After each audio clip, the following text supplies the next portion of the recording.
धन्यवाद रचित, मुझे अपने परिचितों से परिचित करवाने के लिए, और रितु को भी अपनी बुक की लॉन्च के लिए बहुत बहुत बधाई और शुभकामनाएं। काश ये बुक उसने 15-20 साल पहले की होती तो मैं जिस बात से सफ़र हुई शायद मुझे उसमें ईज हो जाती, क्योंकि मेनोपॉज वो एक ऐसा शब्द है कि thanks to magazines and newspapers अब बहुत सारे लोग अवेयर हैं, परिचित है इस शब्द से और जानते हैं कि इसमें क्या क्या होता है।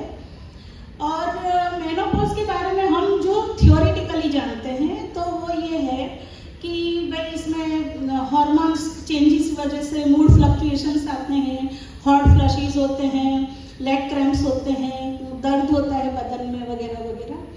लेकिन एक बात है कि आप थियोरेटिकली जानते हो वो बात अलग है, और उसको प्रैक्टिकली फेस करो वो चीज़ बिल्कुल अलग होती है। ये मैंने सहन किया है इसलिए मैं जानती हूँ, क्योंकि मैं भी परिचित थी, क्योंकि मेरा रीडिंग पहले से है। जब लोग नहीं जानते थे इस बारे में तब भी मैंने एक आर्टिकल पढ़ा था, और हाँ याद आया कि मेनोपॉज पे जनरली आर्टिकल्स होते हैं। एक पूरी बुक लॉन्च करती रितु ब्रेवो, पूरा इतना मटेरियल इकट्ठा करने के लिए बहुत सारी आपके पास मैटर होना चाहिए। एज ए ऑथर मैं जानती हूँ कि ये बहुत मेहनत वाला काम होता है बुक लिखने का, तो वो तो जो लिखता है वही समझ सकता है। ब्रेवो से रितु, काश पहले लिखी होती। तो जो आर्टिकल हम पढ़ते हैं, मैंने भी पढ़ा था सालों पहले, और तब मैं जानती थी कि ऐसा ऐसा होता है, और मैंने अपने फैमिली मेंबर्स को, बच्चों को और मेरे पतिदेव को कह रखा था कि ऐसा कुछ होगा तो आप लोग मेंटली प्रिपेयर रहिए। लेकिन मैंने कहा ना कि थ्योरेटिकली आप जो चीज़ जानते हो और जब प्रैक्टिकली आपके साथ फिर वो होना शुरू होता है वो पूरा अलग है। यहाँ पे बहुत सारी ऐसी लेडीज मैं देख रही हूँ कि शायद मेनोपॉज से सफ़र कर रही होंगी या कर चुकी होंगी, तो वो मूड फ्लक्चुएशंस खास करके मुझे बहुत फेस करने पड़े। उसमें ये होता था कि मैं जानती हाँ मैं बहुत कूल हूँ, मैं ना अपने पे कंट्रोल कर सकती हूँ और मेरे को तो ये होगा ही नहीं। लेकिन जब ये हुआ ना तो मैं छोटी बात पर बर्स्ट हो जाती थी, तो और उस वक्त मेरा अपने आप पे कोई कंट्रोल नहीं होता था। बाद में बहुत सॉरी फील होता था कि यार इतनी सी बात पे भी इतना सब कुछ रिएक्ट करने की ज़रूरत नहीं थी, लेकिन वो हो जाता था। तो अब आपने अगर थियोरेटिकली जानते हो और फैमिली को प्रिपेयर किया है तो वो एक तरह से इसलिए अच्छा है क्योंकि इससे आपकी जो रिलेशनशिप में जो कॉम्प्लेक्सेस होते हैं ना वो नहीं होते, क्योंकि बच्चे जानते हैं कि मम्मी खींच खींच कर रही है तो अब इसकी वजह है, मम्मी खींच खींच वाली बन नहीं गई है लेकिन ये उसका फेज है अभी।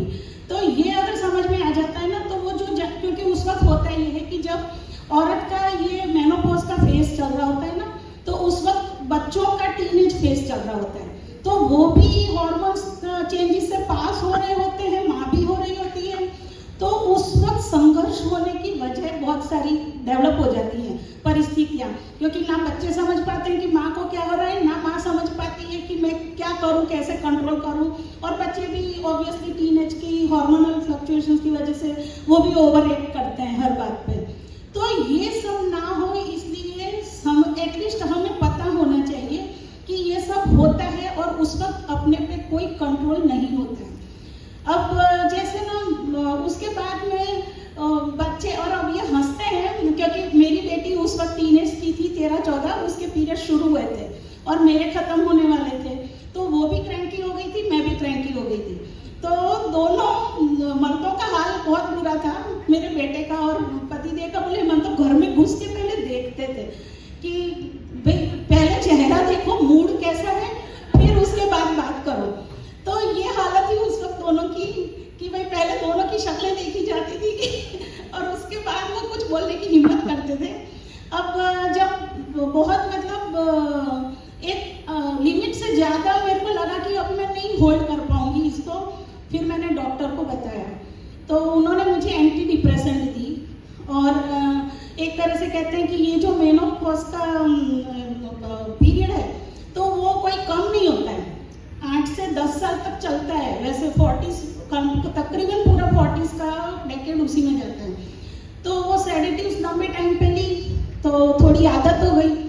तो एक बार मैंने महसूस किया कि मैं नहीं लेती हूँ तो फिर वही हो जाता है और उसकी साइड इफेक्ट्स दिखनी शुरू हो गई कुछ सालों बाद।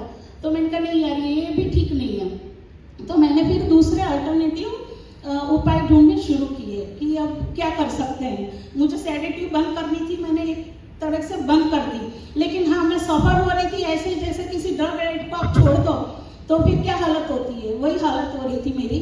लेकिन उसके बाद मैंने मेडिटेशन शुरू किया। अब मैं अभी आपको वो चीज़ें बताऊंगी कि जो मैंने प्रैक्टिकली अप्लाई किया है और मुझे उससे फ़ायदा हुआ है। तो ये सिर्फ किताबी बातें नहीं है, ये मैंने अपने आप पे प्रयोग किया है। तो मेरी सब लेडीज से यही गुजारिश है कि आप सिर्फ पढ़ के मत छोड़ना, जो आप जानते हो उसे जीवन में उतारो तब तक, वरना आपको फायदा नहीं होगा। तो एक होता है मेडिटेशन। तो अब अपन पढ़ते तो हैं कि मेडिटेशन करो दिमाग शांत रहता है, लेकिन करना पड़ता है। तो फिर मैंने अपने लिए वक्त निकालना शुरू किया और मेडिटेशन से मुझे बाकायदा बहुत फायदा हुआ। अच्छा, दूसरी जो चीज़ मैंने अप्लाई की तो वो थी कलर थेरेपी। अब मैं यहाँ पर उपस्थित काफ़ी बुद्धिमान लोग हैं, मैं पूछना चाहूँगी कि कलर थेरेपी के बारे में किसी को पता है? ऑब्वियस सर आपको पता ही होगा। तो जो कलर थेरेपी है तो वो है कि रंग हैं वो अपने जीवन में बहुत इफेक्ट करते हैं। अब मैंने खुद पे अप्लाई किया है। देखिए जनरली ये होता है कि कुछ उम्र के बाद 40s के बाद लोग बाग सोबर कलर के कपड़े पहनना शुरू करते हैं। नहीं यार अभी इस एज में ना भड़कीले कपड़े अच्छे नहीं लगेंगे या ब्राइट कलर्स अच्छे नहीं लगेंगे। तो अगर आपको दुनिया की चिंता है तो वो छोड़ दो, उसकी कोई ज़रूरत नहीं है। और हाँ, आपको खुद ही सोबर रंग पसंद है तो जब तक आप फेस कर रहे हो इन साइकोलॉजिकल प्रॉब्लम्स को तो कुछ देर के लिए आप अपने आप को चेंज करके देखो। मैंने थोड़े ब्राइट कलर के कपड़े, वैसे मेरी पसंद की थी, लेकिन मैंने और पहनना शुरू किया और आप मानोगे नहीं कि रंग का बहुत फर्क पड़ता है अपनी उसमें। एक लाइवलीनेस, उत्साह, अपने को एक मतलब उत्साह का संचार होता है अपने जीवन में, एक पॉजिटिविटी दिखती है। रंग बहुत मायने रखते हैं। तो मैंने एक रंगों का प्रयोग किया और उसका भी मुझे बहुत फायदा हुआ। और जो तीसरी चीज़ है तो वो है पेट्स या छोटे बच्चे। अब एक्चुअली ये ऐसा है कि जब मेनोपॉज चल रहा होता है ना तो आपको एक अनकंडीशनल प्यार चाहिए होता है। तो वो नो डाउट फैमिली सपोर्ट करती है, लेकिन यार वो भी इंसान है, वो भी कभी भड़क जाते हैं। तो अपन उस वक्त ऐसी हालत होती है ना टेंडर कि वो बेचारे अपनी जगह ठीक है यार, गुस्सा हो जाते हैं, लेकिन उस वक्त अपन और भी इमोशनल हो जाते हैं। तो एक पेट्स और एक बच्चे छोटे ऐसी जगह है ना आपको जहाँ से अनकंडीशनल प्यार मिलता है। तो वो आप उस वक्त पेट ले आइए, 8-10 साल आपका मेनोपॉज चलेगा और एक पेट भी आपके साथ लगभग उतना ही टाइम रहता है, तो वो भी आप पे बहुत पॉजिटिव इफेक्ट डालेगा। तो ये जो चीज़ें हैं तो वो मैंने अपने जीवन में उतारी और उससे फिर बहुत फायदा हुआ मुझे। और ये कह सकती हूँ कि उस वक्त ये जो अपने जितने फैमिली में संघर्ष होते हैं ना तो वो जनरली यही हार्मोनल फ्लक्चुएशन की वजह से होते हैं। वैसे देखो तो फैमिली में एक दूसरे के साथ सब एडजस्ट किए हुए रहते हैं, फिर भी झगड़े क्यों होते हैं? तो उसकी जड़ में ये होता है, एक औरत पूरी जिंदगी सफर करती है हर महीने, मतलब इतने जो हार्मोनल फ्लक्चुएशंस के उसकी वजह से उसका दिमाग पे असर होता है, तो वो हर महीने का तो झेल लेती है। लेकिन सबसे बड़े बड़े आते हैं उसके जब शुरू होते हैं माहवारी, तब उसके बाद प्रेगनेंसी, और तीसरा होता है कि जब मेनोपॉज होता है तब ये फर्क मतलब ये फ्लक्चुएशंस बहुत बड़े होते हैं। तो उस वक्त खास जरूर होती है कि अपने फैमिली मेंबर्स के सपोर्ट की, उनकी समझ की।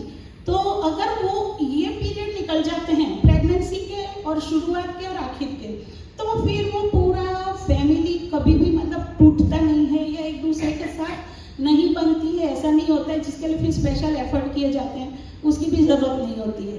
लेकिन हाँ, एक बात है कि औरत का जो संघर्ष है तो वो पूरी जिंदगी अपने खुद के साथ चलता रहता है और इसके लिए उसको खुद ही बाहर आना पड़ता है। और मैंने जो 3 चीज़ें बताई आपको, तो वो आप खास ध्यान रखिएगा। एक है मेडिटेशन, दूसरी है कलर थेरेपी, और तीसरा है कि पेट से बच्चों के साथ आप लगाव बनाइए। इससे शायद आपको फायदा होगा। धन्यवाद।